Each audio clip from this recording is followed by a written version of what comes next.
Iya, baik. Selamat siang, dokter dan teman-teman. Terima kasih atas waktu dan kesempatan yang diberikan kepada saya. Sebelum kita bahas topik di hari ini, perkenalkan dulu, nama saya Petrus Gustaf Anari, NIM 2020-726. Saya mahasiswa aktif semester 6 di Fakultas Kedokteran Universitas Papua. Nah, di siang hari ini saya akan sedikit berbagi dan mencoba menjelaskan mengenai topik kita yang sudah ada di layar. Ya, kita akan membahas tentang anemia makrositik hipokromik yang lebih jelasnya akan kita bahas di belakang nanti. Saya langsung saja tanpa berlama-lama. Ya, sebelum kita bahas lebih jauh mengenai apa sih itu anemia makrositik hipokromik, kita perlu tahu dulu sih apa itu anemia makrositik apa itu anemia makrositik hipokromik, epidemiologinya seperti apa, klasifikasi serta etiologinya seperti apa. Kita langsung saja. Nah, untuk anemia anemia ini sendiri didefinisikan sebagai suatu kondisi. Ya, saya ulangi lagi, anemia ini sebenarnya bukan suatu penyakit, tapi ini sebagai suatu gejala atau kondisi yang merujuk untuk sebagai suspek dari suatu penyakit. Nah, anemia ini sendiri adalah kondisi di mana jumlah sel darah merah atau konsentrasi hemoglobin di dalam tubuh atau darah kita itu rendah atau tidak berada pada range normal di bawah itu, menurun di bawah range normal. Nah, hemoglobin ini sendiri biasanya fungsinya dalam tubuh itu sebagai pengantar oksigen dan juga sebagai pengantar beberapa nutrisi ke bagian tubuh yang menjadi penting, yaitu seperti organ inti, seperti otak, dan juga ke jaringan-jaringan yang berada di ujung atau biasa kita sebut dengan jaringan perifer. Berikut ini epidemiologinya. Tercatat semenjak tahun 2019, prevalensi anemia secara global adalah berkisar sekitar 40 40 sampai 88% dengan prevalensi anemia pada wanita usia subur itu berkisar pada 29%, 29,9%. Disclaimer dulu, di topik kali ini saya mau berfokus membahas tentang anemia yang terjadi pada wanita. Makanya di sini saya sedikit membahas mengenai prevalensi yang terjadi pada kasus anemia yang menyerang wanita subur uh, di dunia. Ah, anemia sendiri adalah masalah kesehatan di masyarakat global yang bisa kita katakan ini cukup serius dan juga bisa menyerang anak-anak, gadis-gadis, wanita remaja, dan sebagainya. Kita tahu wanita tuh paling sering sekali kekurangan darah itu melalui proses menstruasi, hamil, persalinan, dan pasca persalinan, dan sebagainya. Dan tercatat WHO memperkirakan bahwa 40% anak-anak usia 6 sampai 59 bulan dan wanita 37%, wanita hamil tercatat 37% dan wanita usia dan 30% wanita usia 15 sampai 49 tahun di seluruh dunia ini menderita anemia. Nah, ini penyebarannya seperti ini, prevalensi anemia wanita dengan usia produktif kisaran 15 sampai 49 tahun. Teman-teman boleh lihat di peta ini penyebaran dari kondisi anemia ini sendiri. eh, dari yang paling rendah sampai yang paling berat yang cukup banyak kasusnya. Seperti itu. Ya, selanjutnya ini catatan prevalensi yang saya punya untuk anemia pada wanita usia subur di Provinsi Papua. Nah, tercatat dari tahun 2018 ada sekitar 46% kasus yang terjadi dan di tahun berikutnya tahun 2019 tercatat mengalami penurunan tapi tidak secara signifikan, menurun menjadi 38,6%. Lalu di tahun 2020 tercatat terjadi penurunan kasus tapi ini tidak secara signifikan, ada 34% penurunan kasus yang tercatat ada 34% di tahun 2020 untuk anemia pada wanita usia subur di Provinsi Papua.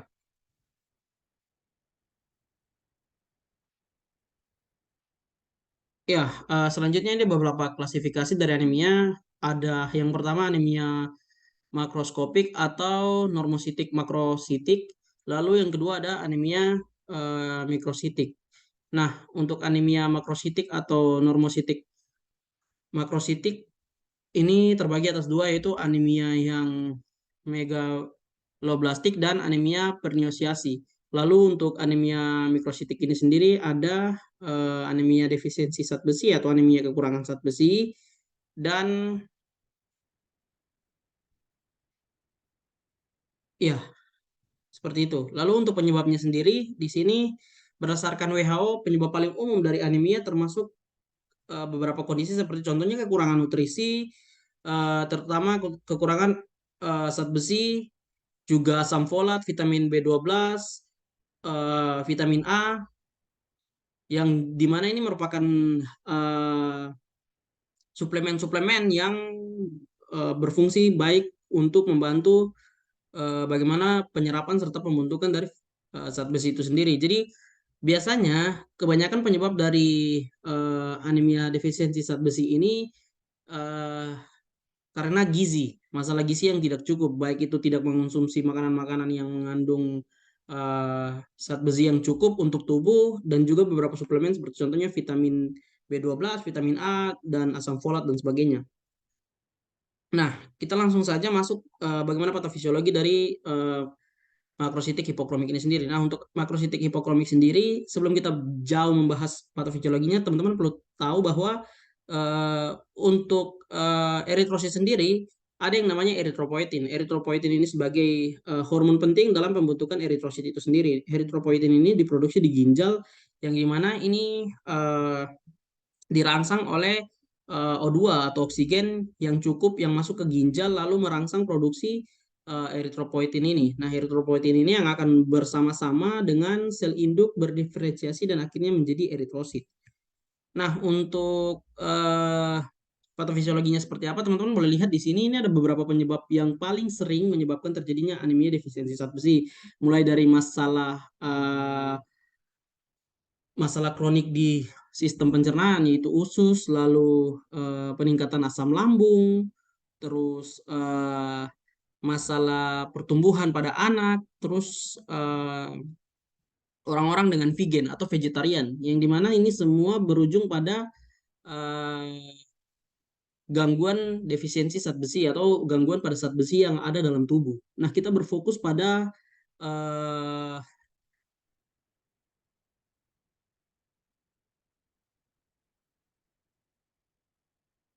oh, oke,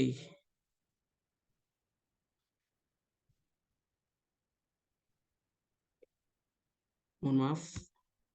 Ya, kita berfokus pada masalah penurunan absorpsi dari zat besi itu sendiri. Ini akan menyebabkan terjadi yang namanya eh, penurunan zat besi secara signifikan dan akhirnya tubuh mengalami kekurangan zat besi. Nah, dan juga karena tubuh mengalami kekurangan zat besi, jadi bahan utama untuk pembentukan sel darah merah di sumsum tulang itu juga menjadi kurang atau mengalami kekurangan.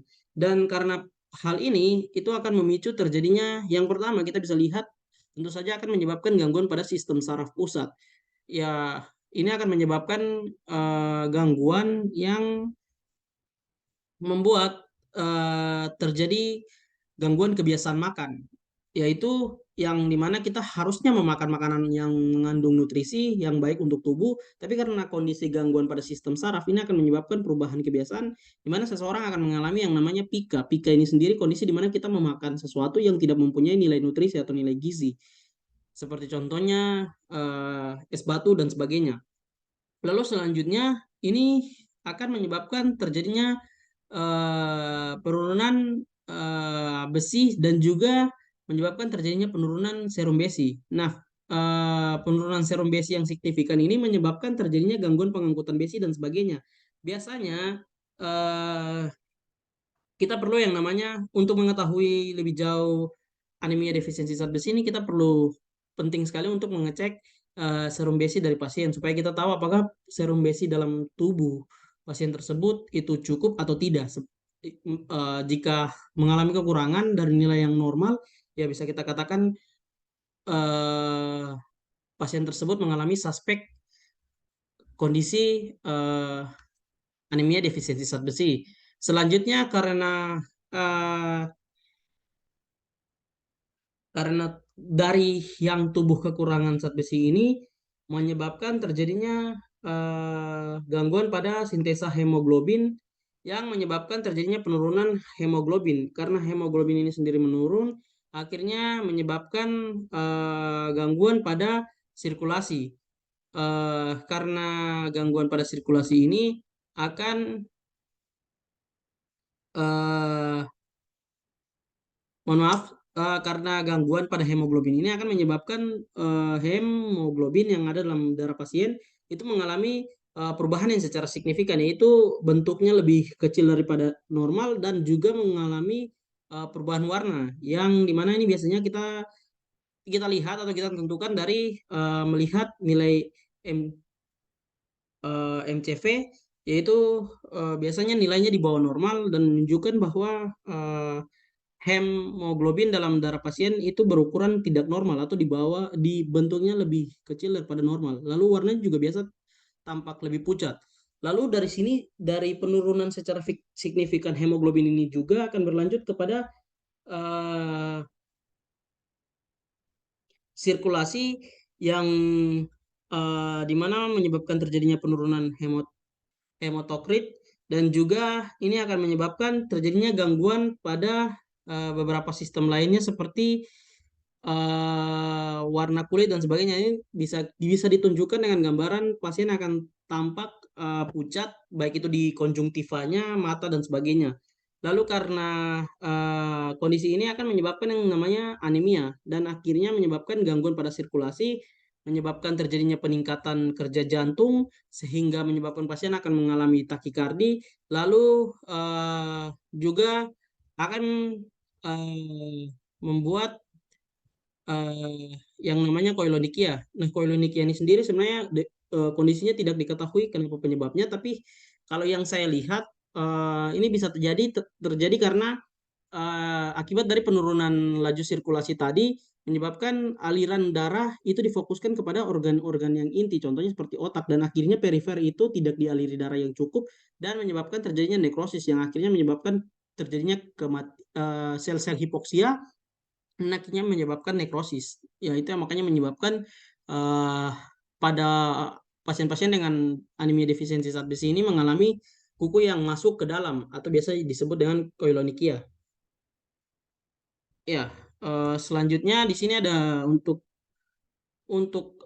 mengetahui anemia defisiensi zat besi, tentu saja akan dilakukan yang namanya penegakan diagnosa. Nah, penegakan diagnosa ini dimulai dengan anamnesa, pemeriksaan fisik, dan pemeriksaan penunjang. Nah, teman-teman boleh lihat di sini biasanya eh, anamnesa saya pakai, ini saya sudah coba buat, ada contoh kasus Nyonya R 25 tahun datang dengan keluhan lemah badan, pusing sejak 1 bulan yang lalu, juga mengalami penurunan berat badan, lalu ada sariawan atau yang biasa disebut dengan eh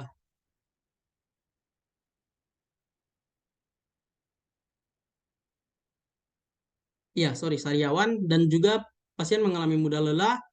eh, Ditambah di sini saya ada tambahkan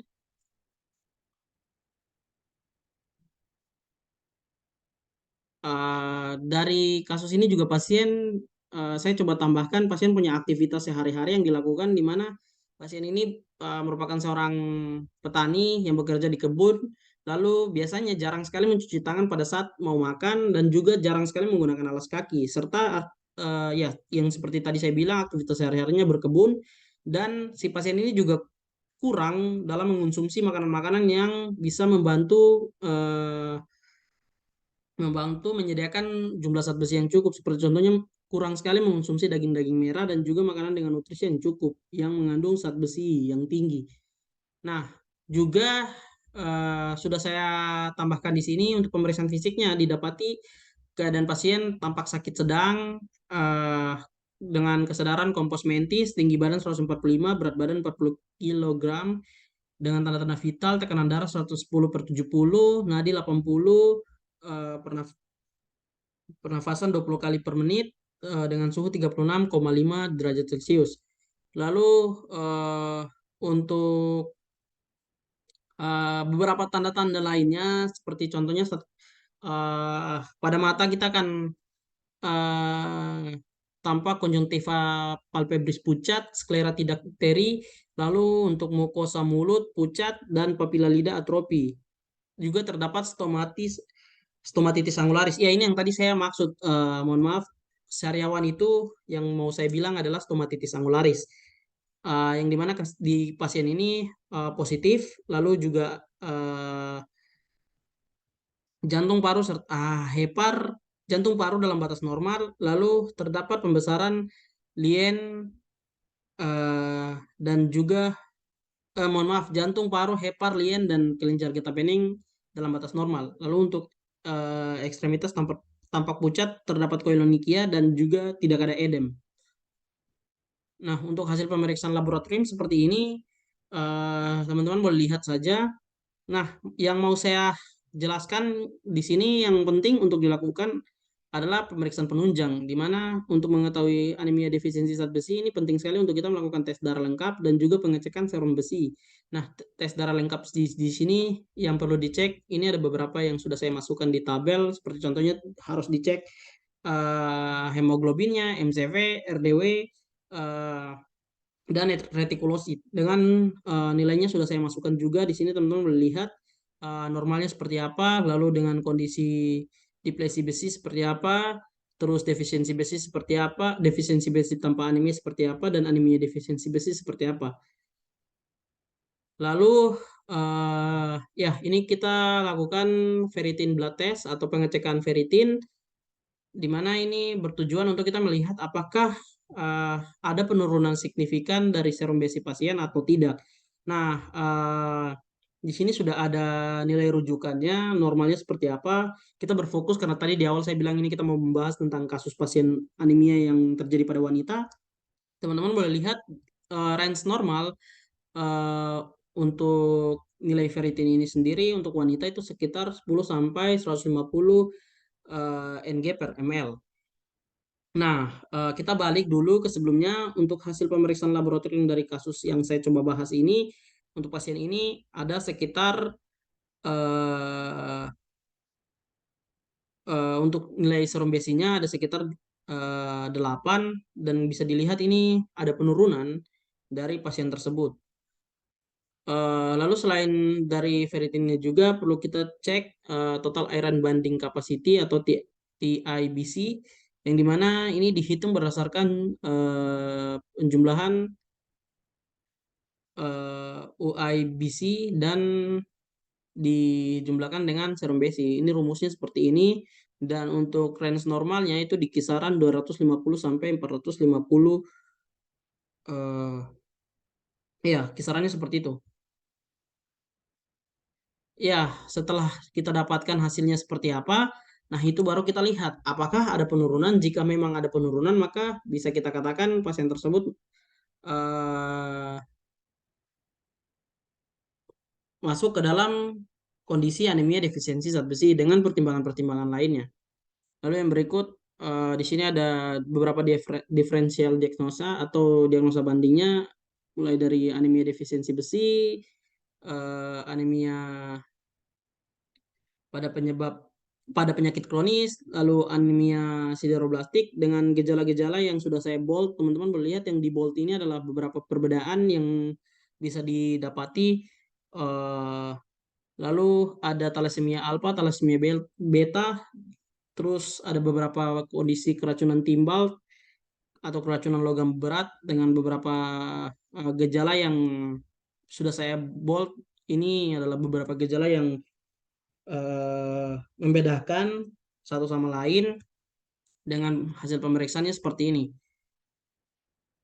Ya, untuk anemia makrositik hipokromik ini sendiri biasa mempunyai beberapa komplikasi yang dapat terjadi, yang dimana paling sering ini menyebabkan terjadinya eh,